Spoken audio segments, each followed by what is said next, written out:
Pekan lalu, tepatnya Jumat 22 Mei 2026, sejumlah wilayah di Sumatera diselimuti kegelapan. Awalnya, warga mendengar suara ledakan kencang yang dalam hitungan detik diikuti pemadaman listrik. Menurut keterangan PLN, gangguan listrik massal alias blackout di Sumatera diakibatkan oleh kerusakan jaringan transmisi imbas cuaca ekstrim. Sebelumnya, sempat beredar dugaan blackout itu akibat sabotase pihak tertentu. Namun dugaan itu dibantah Badan Reserse Kriminal alias Bareskrim Polri setelah menerjunkan tim untuk memeriksa. Bareskrim Polri memastikan blackout di Sumatera bukan disebabkan oleh sabotase pihak tertentu. Di luar persoalan itu, kritik datang dari Institute for Essential Service Reform atau IESR. CEO IESR Fabi Tumiwa menilai, dalam sistem kelistrikan modern, gangguan pada satu jalur transmisi seharusnya tidak berkembang menjadi blackout regional. Menurut Fabi, ini menunjukkan ada persoalan yang lebih mendasar terkait ketahanan dan keandalan sistem kelistrikan Sumatera. Gangguan awal imbas cuaca ekstrim bisa menjadi pemicu langsung.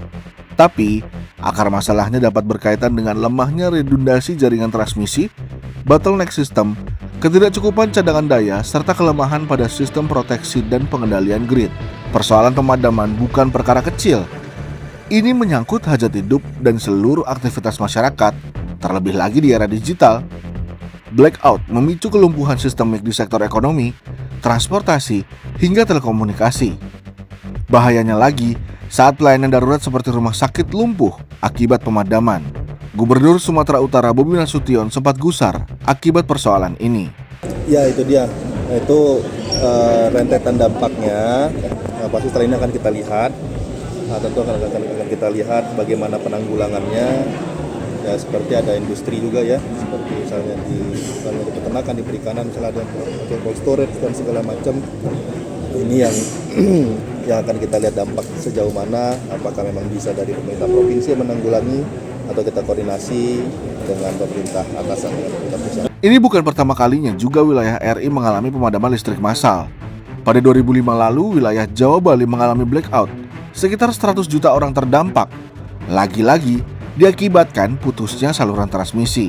14 tahun berselang, beberapa wilayah di Pulau Jawa kembali mengalami gangguan sistem listrik besar. Jawa mati lampu selama sekitar 8 hingga 12 jam. 2 tahun lalu, sebagian wilayah Sumatera juga mengalami blackout.